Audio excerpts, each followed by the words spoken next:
Seorang selebgram cantik rela menikah dengan siluman ular dan menjalani ritual kawin pesugihan setiap malam Jumat. Rika, selebgram terkenal yang hidupnya hancur setelah suaminya terjerat kasus korupsi, mencari jalan pintas lewat pesugihan kawin dengan siluman ular. Ia melewati ritual mengerikan di pantai selatan, lalu hidup kembali dengan bergelimang harta dan kemewahan. Namun setelah setahun perjanjian pesugihan, kontraknya dengan dunia gaib mulai mendekati akhir. Kamar khusus di rumahnya tetap terkunci, dan suara desisan ular masih terdengar setiap malam. Apakah dia masih hidup, atau sudah menjadi milik bangsa siluman?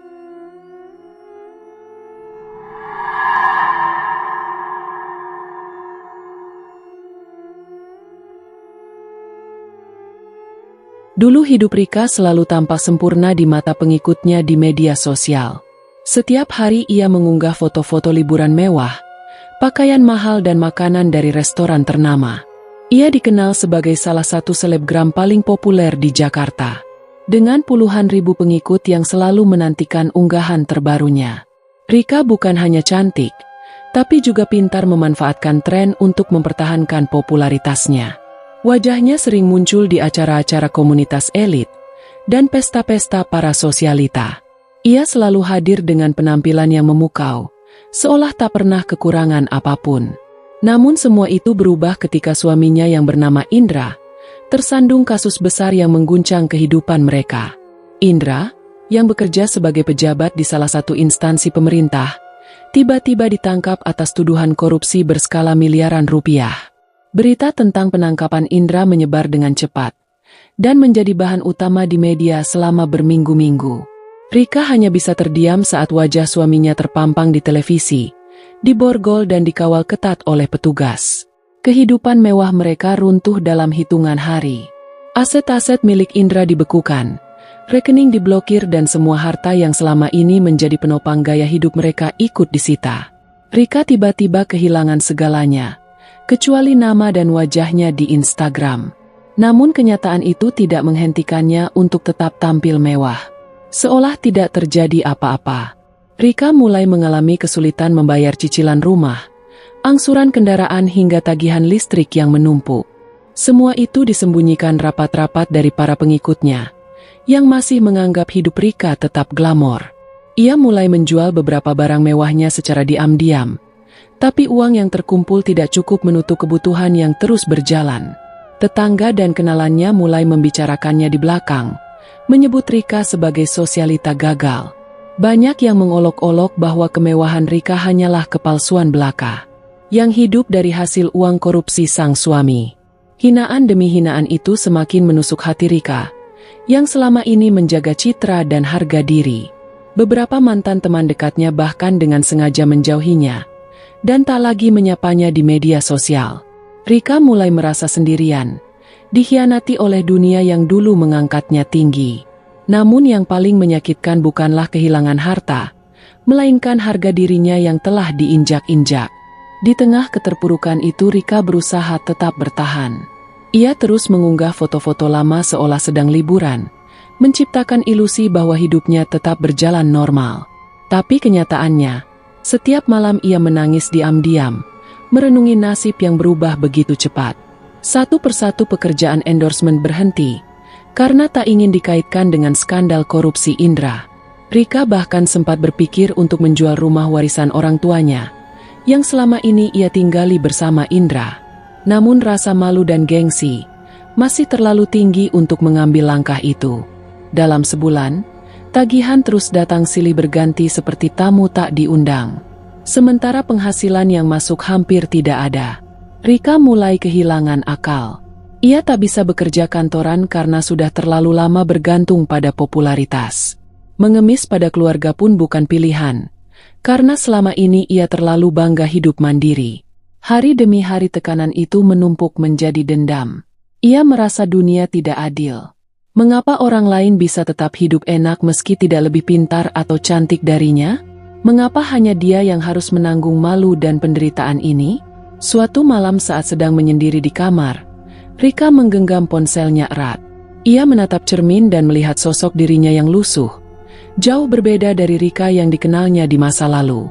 Wajahnya mulai tirus, kulitnya pucat dan matanya sayu karena kurang tidur. Di balik layar, ia mencari berbagai cara untuk mendapatkan kekayaan dalam waktu singkat. Mulai dari investasi bodong, pinjaman online, hingga praktik-praktik spiritual yang menjanjikan kekayaan instan. Hingga akhirnya ia menemukan sebuah artikel lama yang membahas tentang pesugihan kawin dengan siluman. Artikel itu menyebutkan tentang perjanjian gaib dengan makhluk halus, pesugihan tanpa tumbal dan hanya berhubungan dengan makhluk tersebut. Rika membaca tulisan itu dengan serius, meresapi setiap kata yang terasa aneh tapi menggoda. Konon, orang yang menjalani ritual tersebut akan mendapatkan kekayaan dalam waktu singkat. Tidak butuh tumbal manusia, hanya keberanian dan kesediaan melakukan ikatan batin dengan bangsa jin. Rika merenung. Jika memang itu caranya maka ia siap menjalaninya. Harga diri yang hancur dan penderitaan yang menumpuk telah membuatnya buta arah. Ia ingin kembali kaya, kembali dipandang dan membuktikan pada semua orang bahwa dirinya tidak akan miskin. Di titik itu, Rika memutuskan untuk melakukan sesuatu yang tak pernah terpikirkan sebelumnya. Ia akan mencari jalan menuju pesugihan kawin dengan siluman. Ia tahu itu bukan pilihan mudah. Tapi ia juga tahu bahwa hidupnya sudah tidak bisa kembali seperti dulu. Dan untuk itu, ia bersedia menempuh jalan terkutuk sekalipun. Dendamnya telah berubah menjadi kekuatan yang mendorongnya melangkah lebih jauh. Hatinya sudah tidak takut lagi, karena yang lebih menakutkan baginya adalah hidup miskin dan terhina. Babak baru dalam hidup Rika pun dimulai, dan semuanya bermula dari keputusan yang akan mengubah nasibnya selamanya. Malam itu, ia memanggil seseorang yang selama ini setia kepadanya. Seseorang yang tahu seluk-beluk tempat-tempat angker dan punya koneksi dengan dunia gaib. Orang itu adalah Herman, sopir pribadi yang dulu sering mengantarnya kemana-mana. Dan di sanalah awal kisah pesugihan kawin ular dimulai. Malam itu udara terasa pengap, seolah ada sesuatu yang tak terlihat menyelimuti rumah Rika. Lampu-lampu di ruang tamu sengaja dibiarkan mati, hanya cahaya dari layar ponsel yang menerangi wajahnya. Ia duduk di sofa dengan rambut terurai, menatap layar tanpa benar-benar melihat. Pikirannya dipenuhi oleh rencana yang baru saja ia bentuk dalam kepala. Rika merasa sudah cukup menahan malu dan kesusahan. Ia ingin segera membalikkan keadaan, apapun risikonya.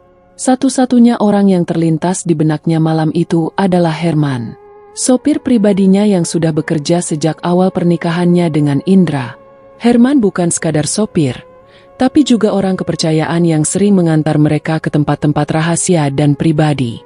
Meski usia Herman sudah hampir 50, geraknya masih cekatan dan ucapannya selalu tenang. Herman juga dikenal misterius, sering menghilang di akhir pekan tanpa memberitahu kemana pergi. Rika dulu tak terlalu peduli, tapi kini ia merasa ada yang bisa dimanfaatkan dari sifat Herman yang tertutup itu. Ia menghubungi Herman lewat pesan singkat, meminta datang ke rumah malam itu juga. Tanpa banyak tanya, Herman langsung datang seperti biasanya, mengenakan jaket lusuh dan topi hitam. Suasana rumah yang gelap membuat Herman bertanya-tanya, tapi ia tetap tenang. Rika menyuruhnya duduk dan mengunci semua pintu, memastikan tak ada yang bisa mendengar pembicaraan mereka. Dengan suara pelan tapi tegas, Rika membuka percakapan yang selama ini hanya ia simpan dalam hati. Ia berkata ingin mencari jalan untuk kembali kaya, dengan cara yang tidak biasa. Herman tidak langsung menjawab, hanya menatap Rika dalam-dalam seperti sedang menilai keberaniannya. Beberapa detik hening, hanya suara kipas angin yang terdengar di sela ruangan. Lalu, Herman mengangguk perlahan dan berkata bahwa ada satu jalan, tapi tidak semua orang sanggup menempuhnya. Rika semakin penasaran. Matanya menyorot tajam seolah ingin tahu segalanya malam itu juga. Herman lalu menyebut nama seseorang yang tak asing di telinga para pelaku spiritual. Abah. Menurut Herman, Abah adalah seorang kuncen yang tinggal di kawasan pesisir selatan Jawa. Ia dikenal sebagai penjaga gerbang antara dunia nyata dan dunia gaib. Banyak orang datang kepadanya untuk meminta berkah, tapi tak semua pulang dengan selamat. Abah tidak menerima sembarang orang, hanya mereka yang benar-benar nekat dan siap menanggung akibat. Herman sendiri mengaku pernah membantu beberapa orang yang melakukan perjanjian pesugihan lewat jalur Abah. Namun, ia tak pernah mau bercerita terlalu jauh tentang apa yang sebenarnya mereka alami. Kali ini, karena kedekatannya dengan Rika, ia bersedia membantu. Tapi dengan satu syarat, Rika tidak boleh mundur saat sudah melangkah. Rika mengangguk tanpa ragu, seolah hatinya sudah kebal terhadap rasa takut. Herman lalu menceritakan satu jenis pesugihan yang dianggap paling aneh namun paling cepat hasilnya. Pesugihan kawin dengan bangsa jin, terutama sosok ular yang diyakini sebagai makhluk tua penjaga kekayaan. Menurut Herman, pesugihan ini tidak butuh tumbal manusia atau darah. Tapi sebagai gantinya, Rika harus bersedia menjalani ikatan batin dengan makhluk tersebut. Ritualnya dilakukan di dalam goa tua yang dijaga oleh makhluk gaib, di bawah pengawasan Abah. Setiap malam Jumat, sang jin akan datang untuk memenuhi bagian dari perjanjian. Imbalannya adalah kekayaan tak terbatas selama 1 tahun penuh, tanpa diketahui siapapun. Rika terdiam sejenak, bukan karena takut, tapi sedang membayangkan hidupnya berubah kembali seperti dulu. Ia bahkan membayangkan para teman yang pernah menghina kini kembali menjilat dan meminta bantuannya. Setelah merenung, Rika menyatakan kesediaannya tanpa rasa ragu. Ia berkata siap melakukan apapun, asal hidupnya kembali berada di atas. Herman menatap Rika, seolah melihat wanita yang berbeda dari dulu. Kini yang ia lihat adalah seseorang yang sudah kehilangan rasa takut dan hanya menyisakan ambisi. Herman lalu menjelaskan bahwa ritual tersebut tidak bisa dilakukan begitu saja. Ada tahapan-tahapan yang harus dilalui, termasuk puasa, pembersihan diri, dan perjalanan ke tempat yang dianggap angker. Rika tak keberatan, bahkan semakin tertarik dengan unsur mistis dari proses itu. Baginya, semua rasa takut itu tidak sebanding dengan penderitaan yang selama ini ia telan sendiri. Mereka pun sepakat untuk memulai persiapan dalam waktu 3 hari. Herman akan mengatur waktu bertemu dengan Abah dan menyiapkan semua keperluan. Sebelum pulang, Herman memberikan Rika sebuah benda kecil yang dibungkus kain hitam. Benda itu adalah bunga melati yang sudah direndam dalam air kembang 7 rupa. Herman menyuruh Rika menyimpannya di bawah bantal selama 3 malam berturut-turut. Jika dalam 3 malam itu Rika tidak mimpi buruk atau diganggu makhluk gaib, maka tandanya ia siap menjalani ritual. Rika menerima benda itu dan meletakkannya di atas meja, memandanginya dalam hening. Malam itu, Rika tidur dengan gelisah. Angin yang biasanya tenang mendadak bertiup lewat celah jendela, membawa aroma kemenyan samar-samar. Cahaya lampu kamar berkedip pelan, seolah memberi tanda bahwa pintu menuju dunia lain akan segera terbuka. Dan dalam gelap yang pekat itu, Rika tahu bahwa hidupnya tidak akan pernah sama lagi. Ia telah memilih jalannya sendiri, jalan yang membawa ke tempat yang tak bisa dilihat mata manusia biasa.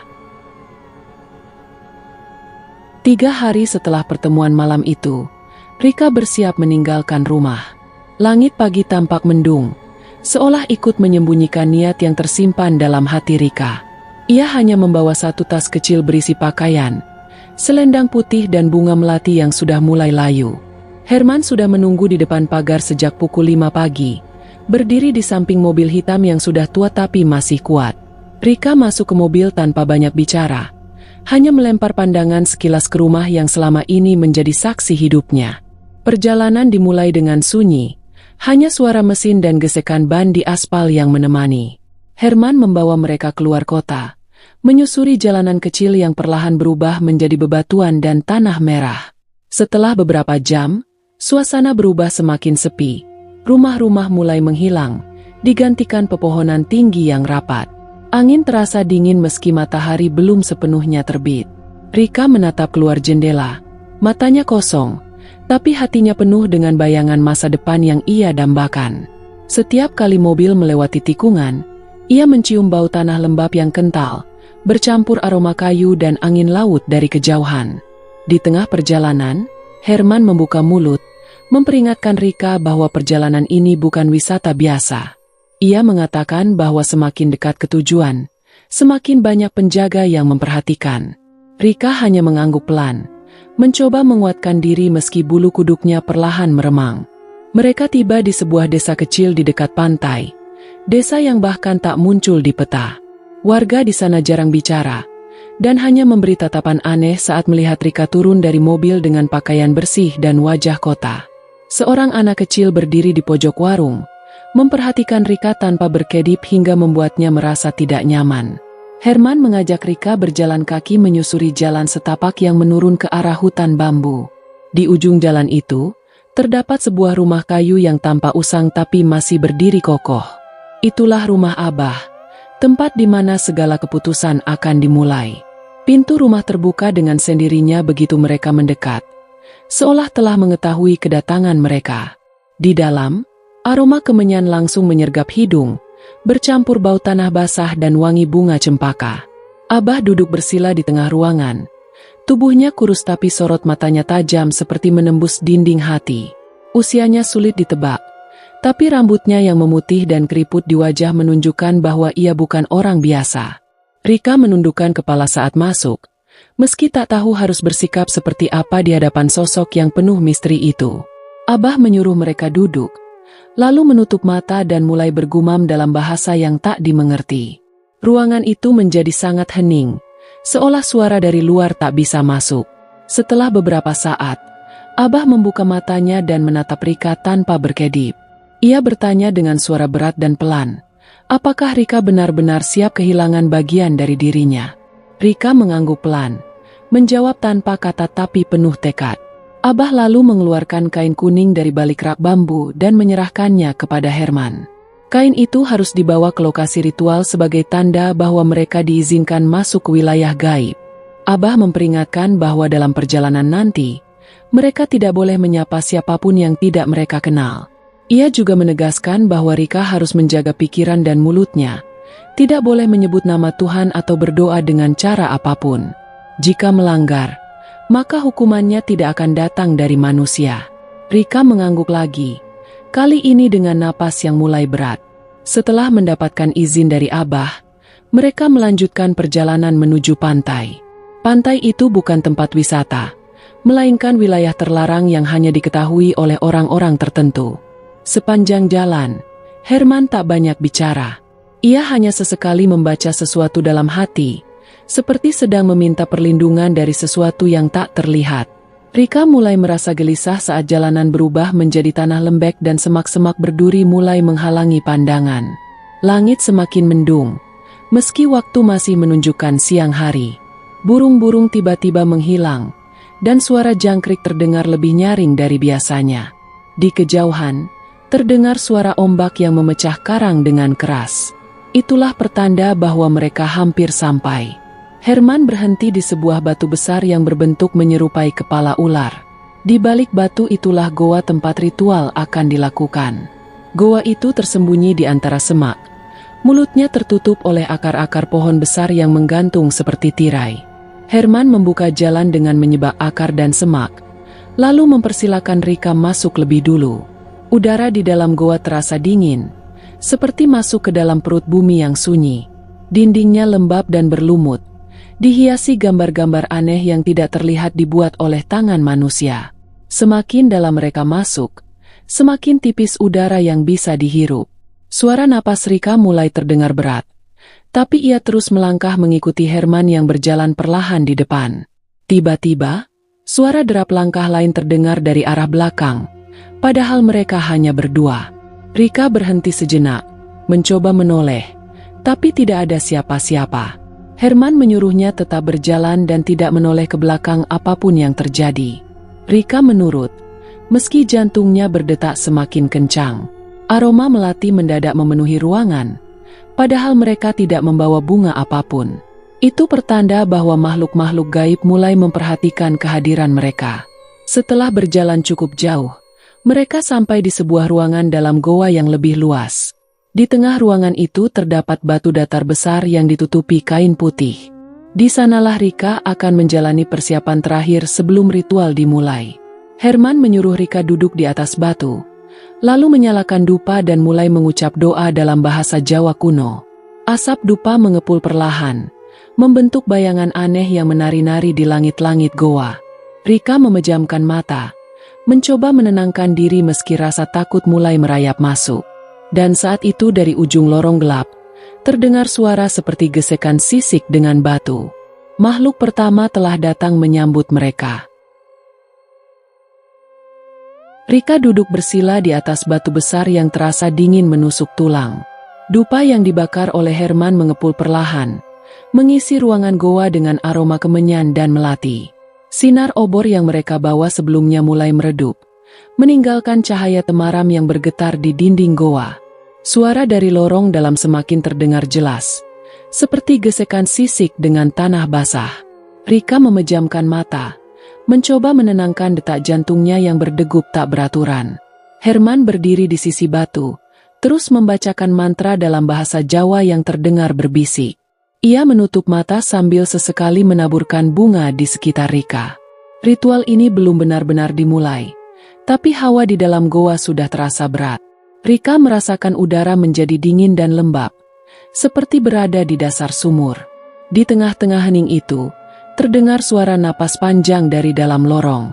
Herman membuka mata perlahan dan menyuruh Rika jangan sekali-kali menoleh ke belakang. Rika mengangguk meski tubuhnya mulai gemetar pelan. Abah pernah berkata bahwa pintu menuju dunia lain tidak terbuka dengan paksa, melainkan dengan izin.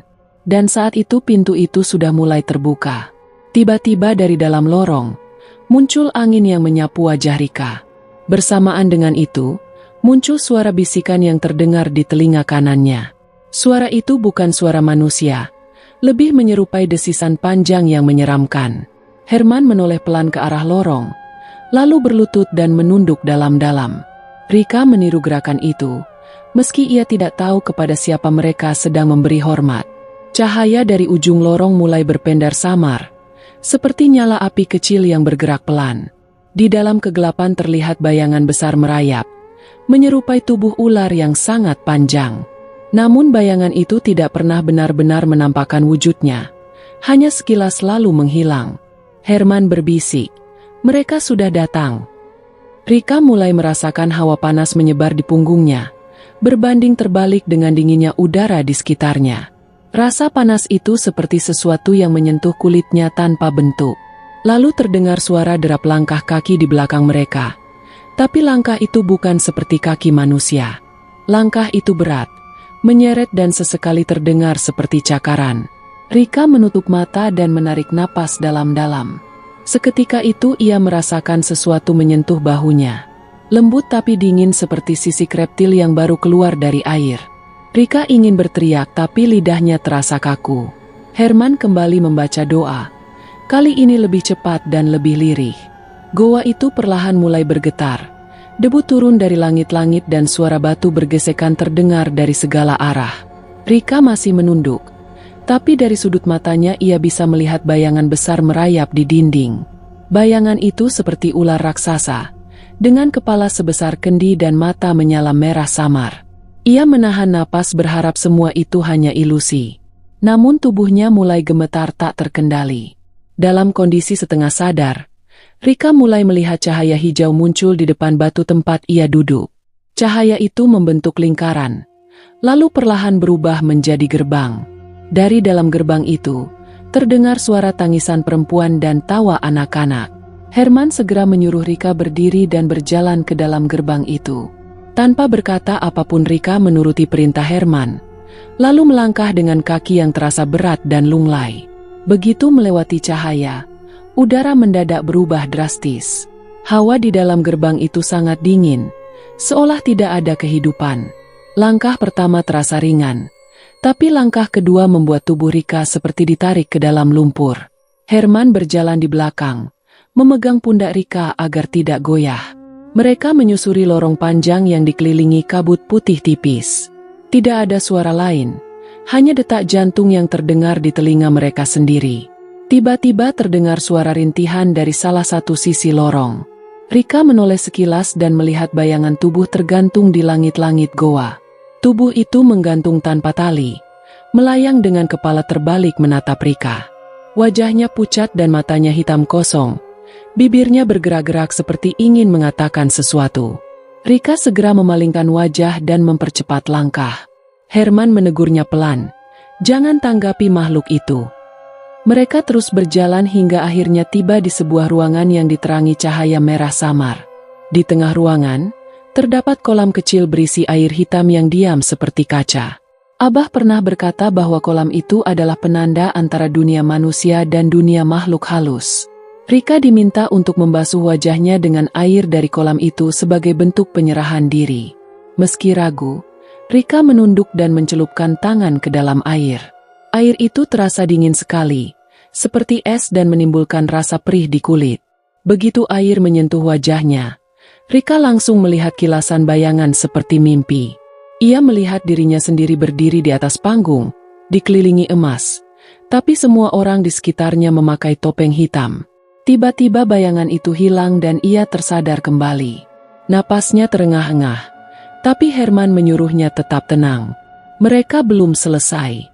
Di seberang ruangan, ada lorong lain yang lebih sempit dan ditutupi akar-akar pohon yang menggantung dari langit-langit. Itulah lorong menuju ujian pertama.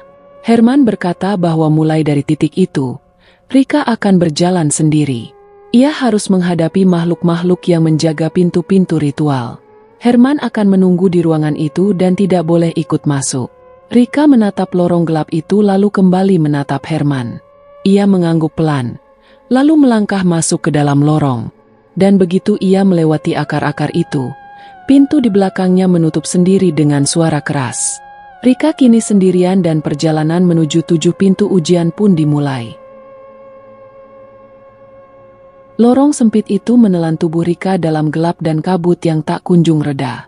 Langkah demi langkah terasa seperti memasuki ruang yang berbeda, jauh dari dunia nyata. Dinding lorong dipenuhi akar-akar pohon yang menjuntai seperti tangan yang siap mencengkeram. Hawa lembab dan bau tanah tua menusuk hidung, membuat dada terasa berat. Di kejauhan, samar-samar tampak cahaya redup dari sebuah pintu kayu tua yang berdiri sendirian. Itulah pintu pertama. Tanpa aba-aba pintu itu berderit pelan, terbuka perlahan seperti menyambut kedatangan tamu. Rika melangkah masuk dengan jantungnya berdegup semakin keras.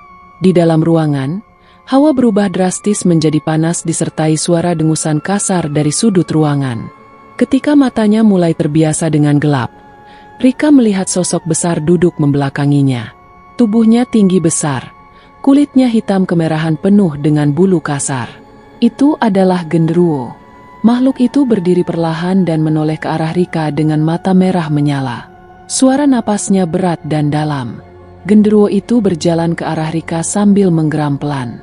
Rika mundur beberapa langkah, namun ia tahu tak bisa lari.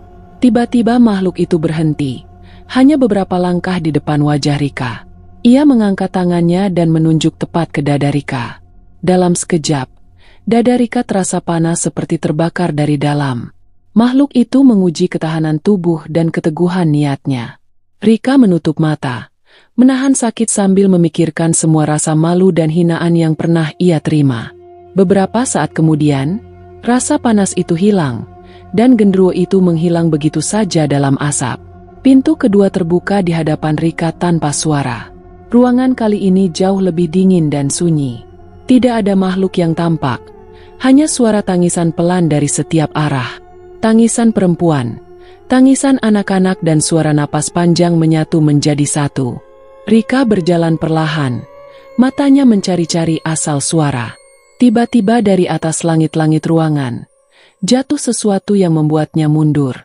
Itu adalah potongan kain putih berlumuran darah, dan di ujung kain itu ada tangan kecil menggenggam sesuatu. Tangisan menjadi semakin nyaring dan berubah menjadi jeritan. Rika menutup telinga lalu duduk, namun suara itu masuk ke dalam pikirannya. Ia melihat bayangan anak kecil merangkak di lantai. Satu demi satu makhluk-makhluk kecil muncul dari kegelapan, berjalan ke arahnya tanpa suara. Namun tak ada yang menyentuhnya. Mereka hanya lewat, membawa rasa duka dan penyesalan yang menyesakkan dada. Pintu ketiga terbuka di ujung ruangan, seperti memberi jalan keluar. Rika segera berdiri dan berjalan masuk. Ruangan ketiga lebih sempit tapi terasa pengap dan berat. Di tengah ruangan, berdiri sesosok perempuan berambut panjang menyentuh lantai. Wajahnya tertutup rambut dan bajunya lusuh seperti kain kafan yang kotor.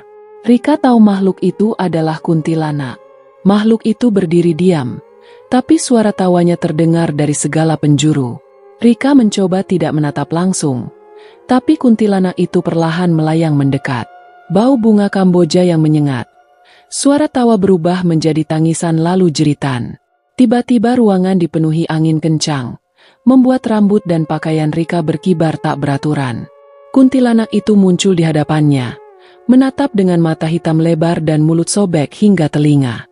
Namun Rika tidak bergerak. Ia tetap diam menahan rasa takut. Makhluk itu melayang mengitari tubuhnya beberapa kali, lalu menghilang perlahan seperti asap. Pintu keempat muncul di balik dinding, bercahaya merah samar. Rika melangkah masuk dengan langkah yang mulai berat. Di ruangan keempat, tidak ada suara, tidak ada sosok menyeramkan, namun hanya ada kegelapan. Saat ia mencoba berjalan, kaki kirinya menyentuh sesuatu yang dingin.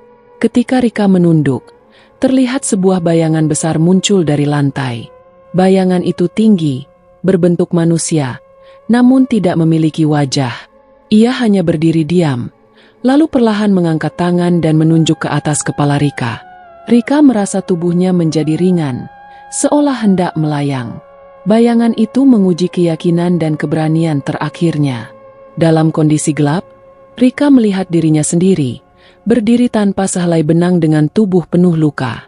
Suara dalam pikirannya bertanya, masih ingin melanjutkan? Rika menggelengkan kepala lalu mengangguk dan menangis. Namun langkah kakinya tetap maju. Bayangan itu mundur dan menghilang di balik dinding. Pintu kelima terbuka perlahan, dan dari celahnya tercium bau busuk yang luar biasa tajam. Rika menutup hidung, tapi bau itu tetap menembus inderanya.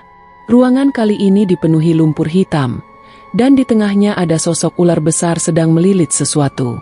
Ular itu memiliki mata emas yang menyala dalam gelap. Tubuhnya sangat besar, sebesar batang pohon kelapa. Ia tidak menyerang, hanya diam dan menatap Rika. Makhluk itu menguji ketertarikan Rika pada kekuasaan dan harta. Ular itu membuka mulut perlahan, memperlihatkan tumpukan koin emas dan perhiasan di dalam perutnya. Tapi bersamaan dengan itu, Rika melihat tangan-tangan manusia yang terjulur dari dalam emas. Itu tumbal yang pernah tergoda seperti dirinya. Namun ia tetap melangkah, melewati ular itu tanpa menyentuh apapun. Pintu keenam muncul dalam kabut tipis, seperti gerbang candi yang berdiri di tengah hutan. Di balik pintu itu, Rika bertemu dengan makhluk berjubah hitam yang berdiri di atas batu tinggi. Makhluk itu memperkenalkan dirinya sebagai penjaga antara dunia manusia dan dunia gaib. Ia tak memiliki wajah, hanya topeng kayu hitam polos. Makhluk itu mengucapkan satu kalimat, "Siapakah yang kau pilih sebagai pelindungmu?" 3 arca muncul di hadapan Rika. 1 arca berbentuk ular, 1 berbentuk buaya, dan 1 berbentuk monyet dengan taring panjang. Rika belum menjawab, karena ini adalah ujian terakhir sebelum keputusan. Makhluk penjaga lalu berkata, "Langkahkan kakimu pada 1 dari mereka, maka jalurmu akan terbuka."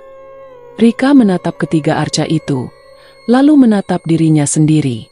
Tubuhnya dipenuhi luka goresan, rambutnya berantakan dan bajunya koyak oleh perjalanan.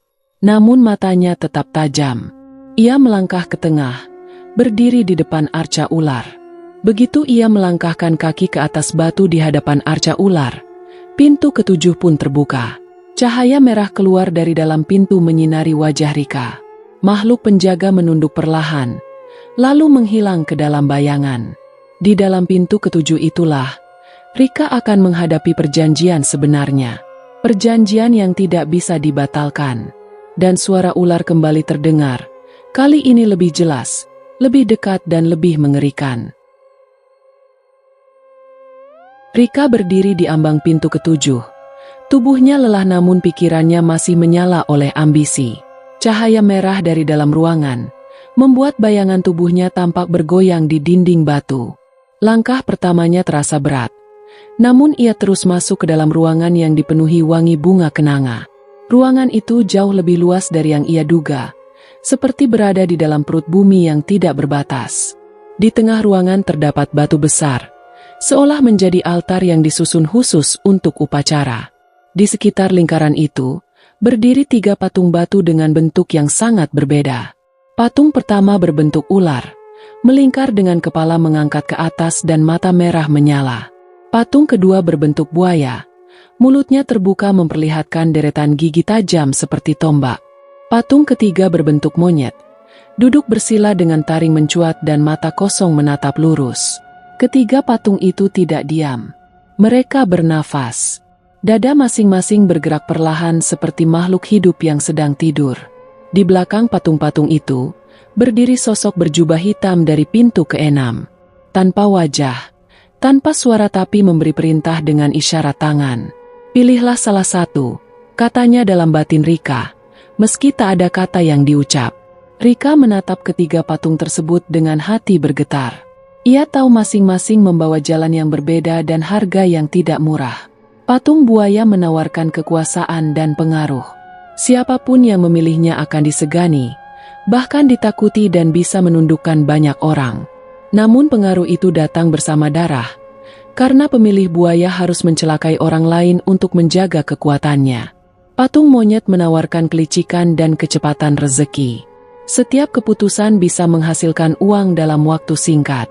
Tapi sebagai gantinya, pemilihnya akan kehilangan kemampuan mempercayai siapapun bahkan dirinya sendiri. Patung ular adalah yang terakhir. Ia menawarkan kekayaan dalam bentuk emas, tanah dan barang berharga lainnya. Tapi pengorbanannya lebih pribadi.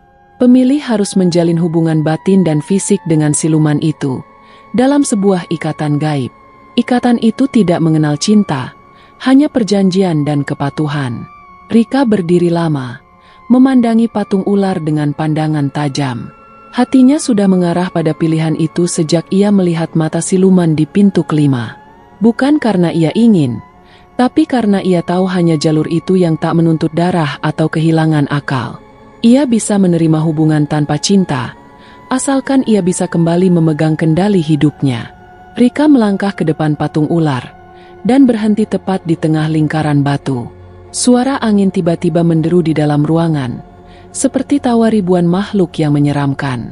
Tanah di bawah kakinya bergetar pelan, dan patung ular membuka matanya lebih lebar. Dari balik patung itu, muncul seekor ular besar dengan sisik berkilau seperti logam.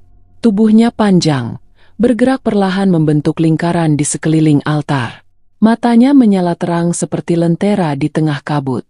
Siluman itu tidak berbicara, namun pikirannya langsung masuk ke dalam pikiran Rika.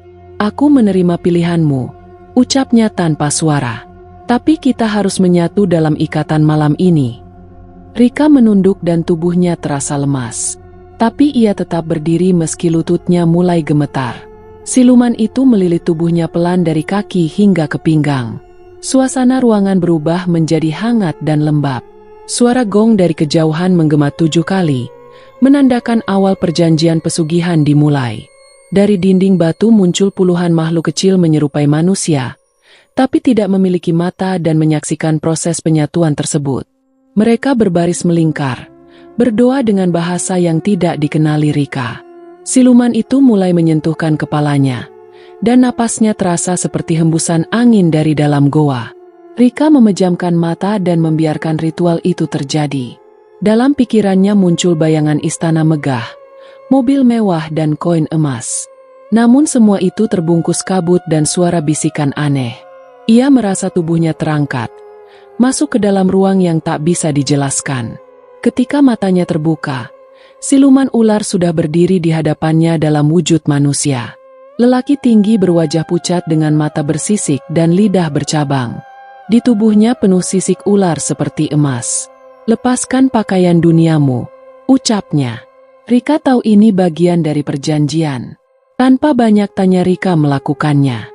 Siluman itu mengulurkan tangan dan menggenggam tangan Rika dengan erat. Ritual itu pun dimulai. Seketika cahaya menyelimuti mereka berdua, dan tubuh Rika seperti ditarik ke dalam pusaran air hangat. Ia tidak tahu di mana dirinya berada, tapi suara-suara itu kini bersatu. Satu demi satu makhluk gaib menunduk, menyaksikan penyatuan antara manusia dan siluman. Dalam benaknya, suara siluman terus terdengar. "Setiap malam Jumat aku akan datang. Jangan pernah abaikan aku atau semuanya akan lenyap." Rika menggenggam pergelangan siluman itu, Sebagai tanda ia menyetujui semuanya. Begitu ritual selesai, cahaya padam dan ruangan menjadi gelap. Ketika Rika membuka mata, ia sudah kembali berdiri di depan pintu keluar. Tangannya menggenggam koin-koin emas yang masih hangat, seperti baru keluar dari perut bumi. Di belakangnya suara siluman berbisik, "Kita sudah terikat hingga waktu memutuskan." Rika berjalan keluar dari goa dengan tubuh lemas tapi langkahnya mantap. Langit sudah mulai terang dan suara burung terdengar dari kejauhan. Namun hatinya tahu, ia bukan lagi manusia yang sama seperti kemarin. Rika membuka matanya perlahan setelah ritual selesai. Tubuhnya masih terasa dingin seperti habis direndam dalam air es.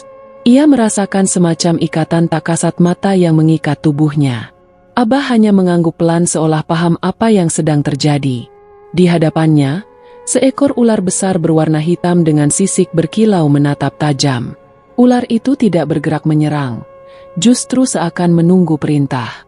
Abah menyuruh Rika untuk menyentuhkan telapak tangannya ke kepala ular itu. Dengan ragu Rika melangkah maju dan menyentuhnya. Seketika tubuhnya terasa dialiri aliran panas, yang menyebar dari telapak tangan hingga ke seluruh tubuh. Abah mengangguk lagi lalu membacakan doa. Ular perlahan masuk kembali ke dalam kegelapan. Abah kemudian menyerahkan sebuah peti kayu kepada Rika. Di dalamnya ada segumpal rambut, sisik ular dan kain merah. Rika diminta menyimpannya di kamar khusus yang tidak boleh dimasuki siapapun. Ia juga diminta menyiapkan kamar khusus untuk ritual setiap malam Jumat. Kamar itu akan menjadi tempat datangnya siluman ular yang telah mengikat perjanjian dengannya. Dengan langkah lemah, Rika dan Herman kembali ke mobil yang terparkir di luar hutan. Wajah Herman masih pucat dan ia lebih banyak diam selama perjalanan pulang. Setibanya di rumah, Rika langsung menyuruh orang membangun satu kamar khusus di bagian belakang. Kamar itu dilapisi tirai merah, tanpa jendela dan selalu terkunci. Malam pertama setelah ritual, Rika tidur dengan perasaan aneh. Di tengah malam, ia mendengar suara desisan ular dari dalam kamar khusus. Tak ada yang berani mendekat ke arah suara itu, termasuk pembantu rumah. Di pagi harinya, Rika menemukan setumpuk uang baru yang tersusun rapi di meja kamarnya. Jumlahnya sangat banyak dan semuanya asli. Dengan uang dan koin emas yang Rika miliki, dirinya dapat menyuap oknum pejabat, agar Indra bisa bebas meski masa hukumnya masih lama. Indra yang baru keluar dari tahanan korupsi ikut terheran-heran. Dari mana Rika bisa mendapatkan uang sebanyak itu? Namun Rika hanya berkata bahwa ia mendapatkan uang dari endorsement dan meminjam uang temannya. Hari demi hari kekayaan Rika semakin bertambah. Emas datang begitu saja. Hadiah dari orang-orang tak dikenal dan tawaran kerja sama terus mengalir. Pengikut akun sosial media Rika pun kembali naik drastis.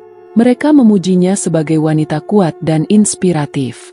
Padahal setiap malam Jumat, kamar khusus itu selalu dikunjungi oleh sesuatu yang tak kasat mata.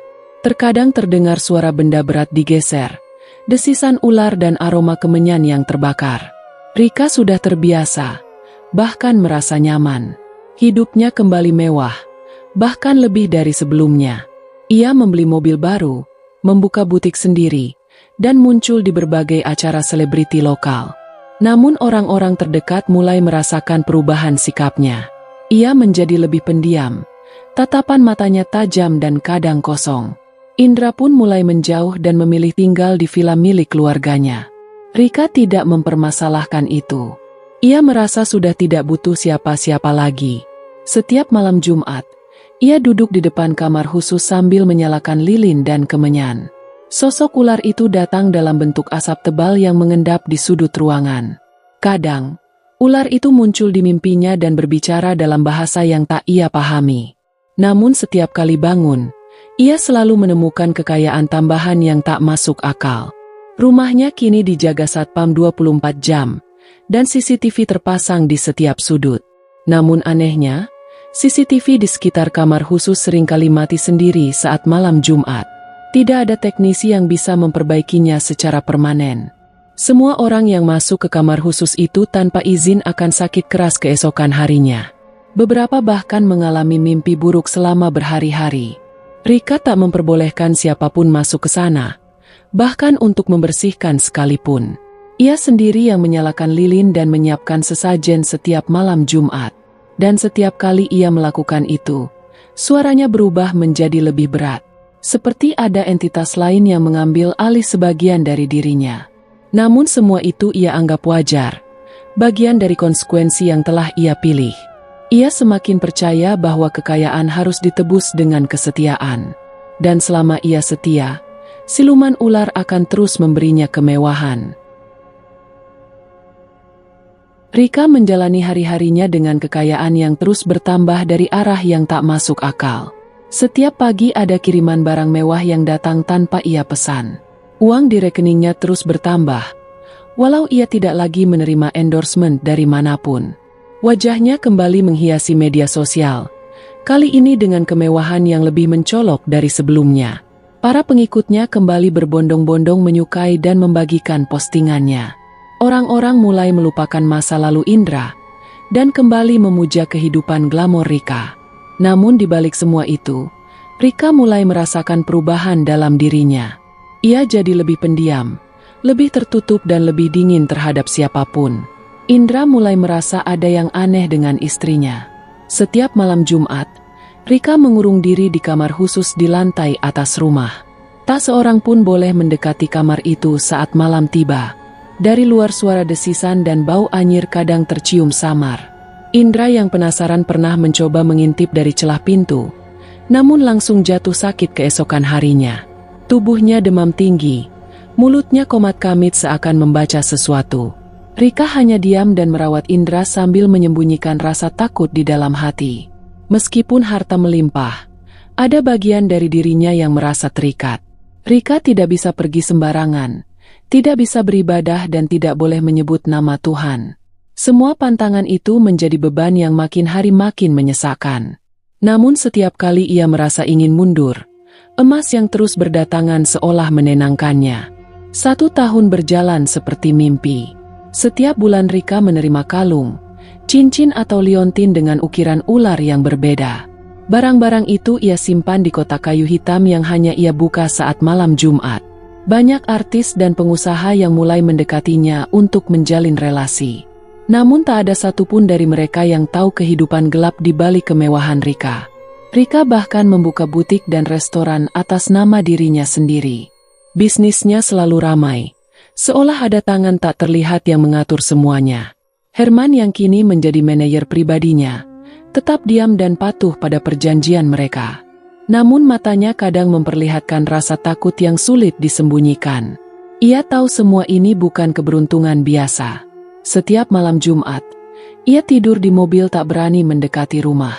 Ia tahu apa yang datang menghampiri Rika di kamar atas itu. Dan ia tahu waktunya tak akan lama. Rika mulai bermimpi aneh. Dirinya duduk di singgasana batu mengenakan mahkota ular.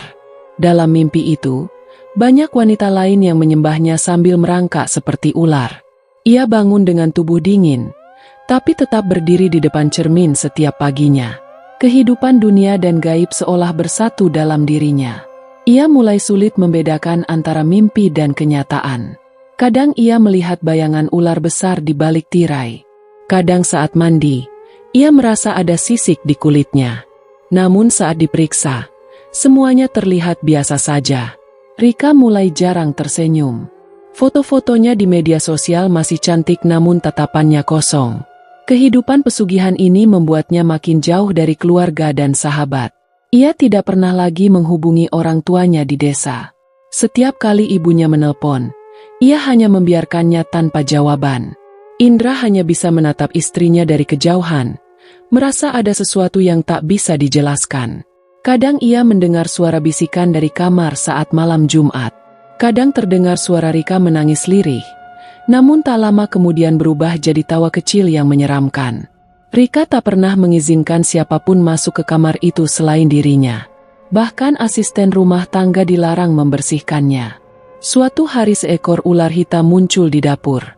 Asisten rumah tangga menjerit. Namun Rika hanya tersenyum dan menyuruh mereka tidak menyentuhnya. Biarkan ular itu, ucapnya tenang. Sejak saat itu para pekerja rumah tangga bekerja dengan ketakutan. Beberapa dari mereka mengundurkan diri tanpa alasan jelas. Rika tidak mempermasalahkan itu. Ia merasa rumahnya cukup dengan dirinya dan ular yang menemaninya. Rika juga mulai jarang keluar rumah saat siang hari. Kulitnya jadi lebih pucat dan kelopak matanya tampak kehitaman. Namun di depan kamera, ia tetap terlihat cantik bahkan lebih mempesona. Followersnya terus bertambah. Namun komentar-komentar aneh mulai muncul di postingannya. Ada bayangan di belakangmu, tulis salah satu komentar. Kenapa mata kamu seperti bukan manusia? Tanya yang lain. Rika menghapus komentar-komentar itu dan membatasi akun-akun tertentu. Namun rasa gelisah mulai tumbuh di dalam hatinya. Ia mulai merasa ada yang mengintai setiap malam. Kadang ia bermimpi dikejar sosok ular besar bersisik keemasan. Kadang ia terbangun dengan leher seperti dicekik. Namun ia tetap bertahan karena emas terus mengalir. Ia ingat pesan Abah, tahun pertama akan terasa ringan, tapi hati-hati saat masuk tahun kedua. Rika tak tahu apa yang akan terjadi setelah itu. Tapi ia tahu, tidak ada jalan mundur yang mudah dalam pesugihan kawin ular. Hari-hari Rika mulai diwarnai kecemasan yang tidak biasa. Ia kerap terbangun di tengah malam dengan tubuh basah oleh keringat. Mimpi buruk datang silih berganti, mengaburkan batas antara nyata dan tidak. Dalam tidurnya ia melihat dirinya terjerat dalam lilitan ular raksasa. Ular itu menatapnya tanpa berkedip, seolah menagih janji yang akan segera jatuh tempo. Rika semakin sering melamun, bahkan saat sedang berdandan di depan cermin. Wajahnya yang dulu penuh percaya diri kini tampak sayu dan lesu. Indra mulai menyadari perubahan itu, tapi Rika selalu menghindar bila ditanya. Kamar khusus di lantai atas tetap tertutup rapat seperti biasa. Namun kali ini, suara dari dalamnya terdengar lebih sering dan jelas. Ada suara bisikan seperti seseorang yang sedang membaca mantra. Kadang terdengar suara desisan ular yang membuat bulu kuduk berdiri. Rika tahu bahwa waktu kontraknya hampir habis. Ia tidak pernah tahu persis tanggalnya, tapi tubuhnya seolah mengingat. Setiap malam Jumat siluman ular itu datang, tapi kini tidak hanya untuk bermesraan. Ia datang dengan mata lebih tajam, gerakannya lebih dingin dan auranya yang mengancam. Satu malam, Rika bermimpi dirinya berada di dalam goa yang sama seperti dulu. Namun kali ini goa itu tidak diam. Ia bergetar seperti marah dan hidup.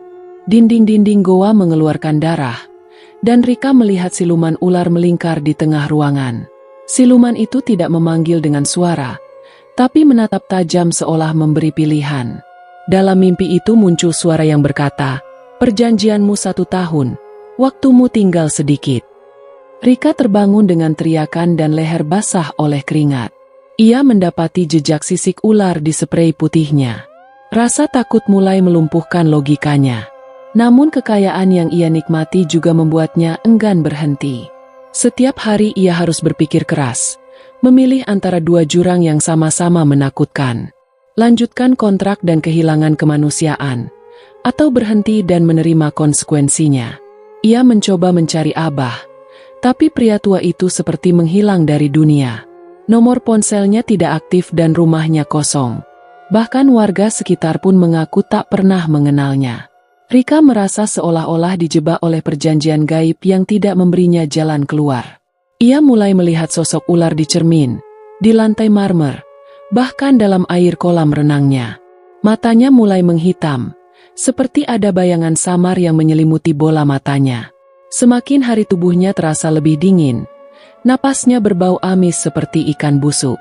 Ia mencoba mendekatkan diri pada agama, tapi setiap kali menyebut nama Tuhan, tenggorokannya langsung tersedak. Lidahnya keras dan ada rasa sakit seperti ditusuk dari dalam tenggorokan. Ia tahu itu adalah peringatan dari perjanjian pesugihan, dan pantangan tetap berlaku hingga kematian. Malam Jumat berikutnya datang dengan angin yang tak biasa. Lampu-lampu di rumahnya padam tanpa sebab. Herman yang dulu selalu siaga, kini sudah tidak betah tinggal di rumah itu. Ia meminta izin cuti beberapa hari, tapi Rika tahu dia tidak akan kembali. Rika duduk sendiri di ruang tamu dengan pakaian putih. Dirinya sudah pasrah dengan keadaan. Tiba-tiba dari arah tangga terdengar suara benda berat diseret. Ia menoleh pelan, dan melihat ekor panjang berwarna hitam mengkilat turun perlahan. Siluman itu datang bukan untuk menagih cinta, tapi menagih keputusan Rika. Rika tahu malam itu adalah titik balik. Ia diberikan pilihan, memperpanjang perjanjian atau menjadi budak siluman ular untuk selamanya. Tubuhnya mulai bergetar hebat, seolah tidak mampu menggerakkan tangan dan kaki. Siluman ular mendekat, mata merahnya menyala dalam kegelapan. Satu kalimat muncul di benaknya, "Jika kau menolak, kau akan jadi tumbalku selamanya." Dan di saat itu juga Rika menangis. Ia tidak pernah merasa setakut itu seumur hidupnya. Rika berdiri di depan cermin besar di ruang riasnya. Wajahnya tetap cantik tetapi ada sesuatu yang berubah di sorot matanya. Mata itu tidak lagi bersinar karena semangat, tapi karena sesuatu yang tak terlihat oleh mata biasa. Ia masih sering muncul di media sosial, membagikan foto-foto mewah dan endorse produk kecantikan. Namun aura di balik senyumnya kini terasa dingin dan hampa. Para pengikutnya tetap terpukau, tapi beberapa mulai merasakan keanehan yang sulit dijelaskan. Rika tampak semakin jarang keluar rumah. Ia lebih banyak menghabiskan waktu di dalam kamar, terutama kamar yang terkunci itu. Kamar khusus yang konon dulu dibuat untuk ritual malam Jumat kini tak pernah dibuka oleh siapapun. Bahkan pembantu rumah tangga pun tak berani membersihkan bagian depan pintu kamar itu. Sering terdengar suara mendesis dari balik pintu, seperti suara ular besar yang tengah bergeliat. Tetangga sekitar juga mengaku mendengar suara perempuan menangis dari dalam rumah Rika setiap malam Jumat. Namun saat ditanya, Rika selalu menjawab bahwa itu hanya suara televisi atau efek kerja lembur. Herman, sopir setianya, sudah lama mengundurkan diri dan tak pernah terlihat lagi. Beberapa orang berspekulasi bahwa Herman mengalami gangguan jiwa setelah mengantar Rika ke tempat pesugihan itu. Rika semakin rajin mengunggah foto-foto mewah, tetapi tanpa keterlibatan langsung di luar rumah. Ia tak lagi hadir di acara-acara publik, tidak menerima undangan wawancara, bahkan menolak kontrak kerjasama yang mengharuskannya tampil langsung. Beberapa netizen merasa curiga, namun tidak punya bukti apapun untuk mempertanyakan perubahan itu. Beberapa dari mereka hanya berbisik bahwa Rika sudah menjual dirinya ke dunia lain. Aura misterius yang menyelimuti dirinya membuatnya semakin populer, namun juga semakin menjauh dari manusia. Beberapa mantan teman dekatnya mengaku merasa merinding tiap kali menatap matanya. Mereka bilang mata Rika sekarang seperti mata ular, dingin dan tak berkedip terlalu lama. Salah satu sahabat lamanya bahkan bermimpi buruk selama 7 hari setelah menginap semalam di rumah Rika. Dalam mimpi itu ia melihat sosok ular besar tidur di samping Rika di ranjangnya. Ia juga melihat darah menetes dari kaki Rika yang digigit ular tersebut. Namun saat ia menceritakan mimpi itu kepada Rika, perempuan itu hanya tertawa lalu menghilang dari pergaulan. Banyak yang percaya bahwa Rika telah memperpanjang kontrak pesugihan itu. Namun tidak sedikit pula yang yakin bahwa Rika sekarang hanyalah wadah, bukan lagi manusia sepenuhnya. Kehidupannya tetap bergelimang kemewahan, namun kosong dari kehangatan manusia. Kamar khusus di rumahnya tetap tertutup rapat. Tidak ada satu orang pun yang pernah masuk ke dalam sejak setahun terakhir. Kadang dari celah bawah pintu terlihat kilatan cahaya kehijauan. Kadang pula terdengar suara tertawa lirih yang membuat bulu kuduk berdiri.